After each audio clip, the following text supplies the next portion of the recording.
La Cour pénale approuve le voyage de Thaksin Shinawatra à Brunei.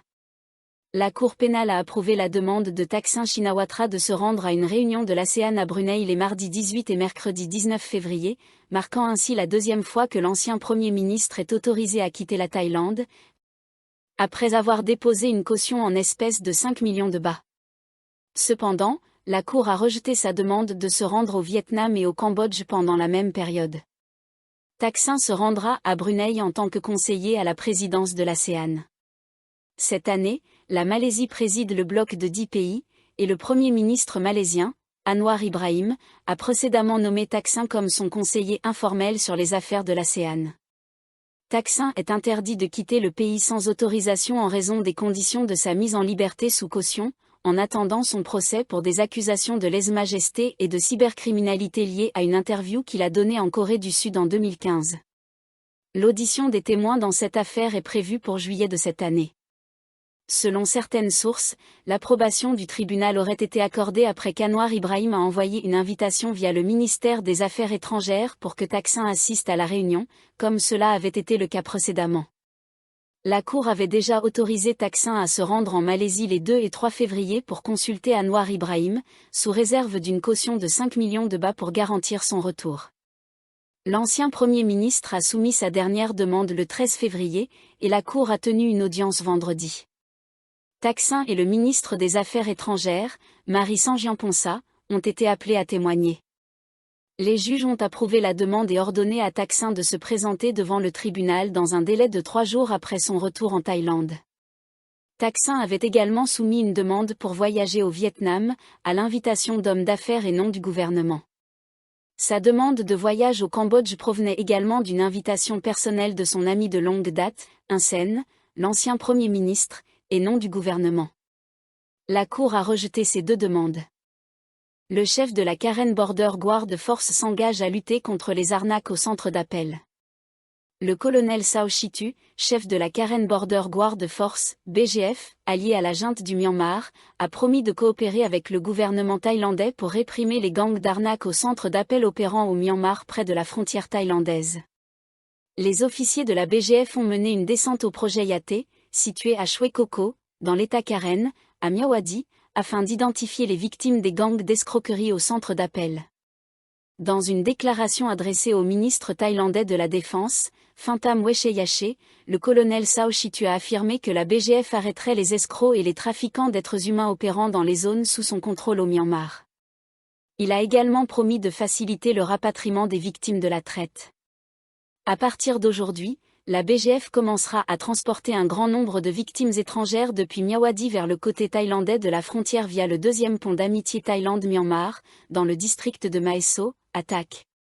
***, cette initiative vise à soutenir les efforts conjoints entre la Thaïlande et le Myanmar pour lutter contre les syndicats du crime transnational et garantir que les victimes de la traite soient renvoyées en toute sécurité dans leur pays d'origine. Nous souhaitons que le gouvernement thaïlandais nous donne des conseils et nous apporte son aide si nécessaire, ***, a déclaré le colonel Sao Chitu dans son communiqué. Une source frontalière a indiqué que la BGF avait annoncé son intention d'expulser plus de 8000 personnes, principalement des ressortissants chinois travaillant pour des gangs de centres d'appel, afin de lutter contre la criminalité le long de la frontière. Le général de police Taché Pitanelabut, directeur du centre anti-trafic humain et de la police Cyber Task Force de la police royale thaïlandaise, a déclaré vendredi que Pékin avait fourni à la Thaïlande une liste de plus de 3700 suspects chinois impliqués dans des gangs de fraude et de trafic humain opérant au Myanmar. De son côté, Phantam Wechayachai, qui occupe également le poste de vice-premier ministre, a déclaré vendredi qu'il avait pris connaissance de la déclaration et a remercié le colonel Sao Chitu pour sa volonté de coopérer afin d'éradiquer les activités criminelles à la frontière. Il a réaffirmé que l'objectif ultime du gouvernement thaïlandais était de démanteler tous les réseaux d'escroquerie au centre d'appel opérant le long de la frontière entre la Thaïlande et le Myanmar et de rapatrier les victimes. Cependant, mardi, le ministre de la Justice, le colonel de police Tawe Sodsom, a révélé que le département des enquêtes spéciales, DSI, cherchait à obtenir un mandat d'arrêt contre le colonel Sao Chitu et 2 autres dirigeants de la BGF pour trafic d'êtres humains. Interrogé à ce sujet, Phantam s'est contenté de déclarer que la loi devait suivre son cours. Ces dirigeants sont accusés d'avoir participé au trafic de ressortissants indiens contraints de travailler dans des centres d'appel frauduleux. Dans un entretien avec la BBC burmaise, le colonel Sao Chitu a affirmé que son groupe armé avait fait beaucoup pour lutter contre la traite des êtres humains et avait contribué au sauvetage et au rapatriement de nombreuses victimes. Le groupe de défense des droits humains Justice for Myanmar avait pourtant dénoncé, en mai dernier, l'implication de la BGF dans des escroqueries en ligne dirigées par des réseaux chinois, ainsi que dans des casinos et des opérations de jeux d'argent illégaux à Myawaddy, selon un rapport du média The Irrawaddy. En décembre 2023, le Royaume-Uni a imposé des sanctions contre le colonel Sao Chitu en raison d'accusations de traite des êtres humains, de travail forcé et de violation des droits humains. L'Union européenne a également sanctionné 2 autres officiers de la BGF, le lieutenant-colonel Motton et le major Tin Win. Le média birman Kirti Media a rapporté vendredi que la BGF avait mené des descentes dans plusieurs endroits de Chwe Koko, en face de Maeso, suspectés d'être liés aux escroqueries et au trafic d'êtres humains. Ces lieux incluent des hôtels, des bars et des restaurants, où la BGF s'est engagée à identifier et à rapatrier les employés attirés ou forcés de travailler par ces réseaux criminels. Augmentation des bénéfices des lignes rouges et violettes après l'introduction du plafonnement des tarifs à 20 bahts. Le ministère des Transports a annoncé une augmentation de 12,28% des bénéfices des lignes rouges et violettes après l'introduction du plafonnement des tarifs à 20 bahts, mis en place il y a plus d'1 an. Ce plafonnement tarifaire a été instauré en octobre 2023 sur ces 2 lignes dans le but d'encourager davantage de passagers à opter pour les transports en commun. Les 2 lignes ont enregistré un revenu cumulé de 49,91 millions de bahts à la fin de l'année dernière, soit une augmentation de 12,28% par rapport aux 44,45 millions de bahts enregistrés sur la même période l'année précédente, a déclaré le ministre des Transports, Surya Jindringreanki.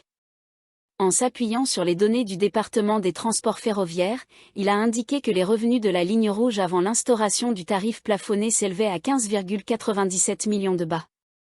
Après la mise en place du plafond tarifaire, les revenus ont augmenté pour atteindre 20,04 millions de bahts l'année dernière, soit une hausse de 25,48%.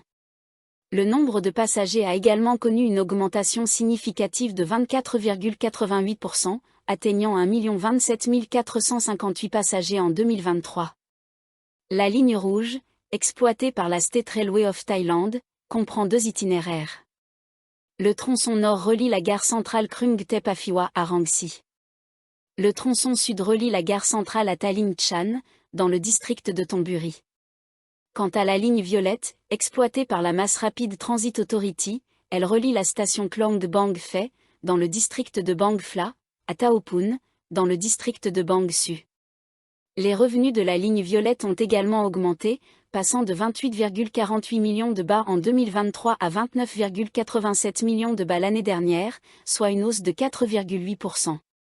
Le nombre de passagers a suivi la même tendance, avec une augmentation de 4,89%, atteignant 2 026 981 passagers en 2023. Au total, les 2 lignes de train électriques ont transporté 3 054 439 passagers l'année dernière, soit une augmentation de 10,86% par rapport à la même période en 2023, a ajouté le ministre. Une mesure bénéfique pour les usagers et l'économie. Monsieur Surya a qualifié cette augmentation du nombre de passagers de bon signe, soulignant que l'initiative du ministère pour réduire le coût de la vie dans la capitale donne des résultats concrets. De plus, lorsque le nombre de passagers augmente, la rentabilité suit, ce qui signifie que le gouvernement n'aura pas à compenser autant les pertes d'exploitation des opérateurs de transport, a-t-il expliqué. Le ministère est confiant quant à l'extension de cette politique à d'autres lignes de trains électriques d'ici septembre de cette année. Phuket, arrestation d'un Américain accusé d'avoir utilisé un prête non thaïlandais pour son entreprise. Phuket, un ressortissant américain recherché pour avoir exploité une entreprise en utilisant un prête non thaïlandais, a été arrêté dans un pub du district de Muam, dans la province insulaire de Phuket. Les agents de l'immigration de Phuket et la police locale ont interpellé Donald Raymond Giamli, 67 ans, au Michelangelo S Bar et Lounge, situé sur Takuapea Road, dans le quartier de Talad YI, à 21h vendredi, a indiqué l'équipe d'arrestation. L'homme faisait l'objet d'un mandat d'arrêt émis par le tribunal provincial de Phuket le 13 février. Il est accusé d'être un étranger ayant recours à un Thaïlandais ou à une entité juridique thaïlandaise pour gérer une entreprise relevant de la liste 3 de la loi sur les entreprises étrangères, Foreign Business Act, qui protège les secteurs où la concurrence avec les étrangers est limitée. Le suspect a reconnu être la personne mentionnée dans le mandat et a été remis à la police du district de Muam pour poursuite judiciaire.